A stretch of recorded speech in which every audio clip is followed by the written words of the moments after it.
High বন্ধুরা, কেমন আছো তোমরা সকলে? আশা করছি সকলে ভীষণ ভালো আছো।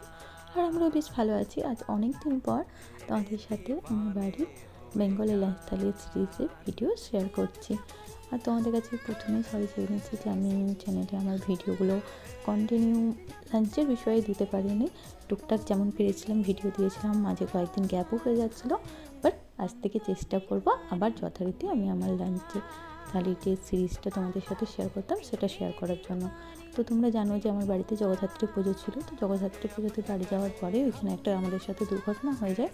আমার হাজব্যান্ডের দিদা মারা যান, আর 1-1.5 বছর আগে দাদুভাই মারা গিয়েছিলেন।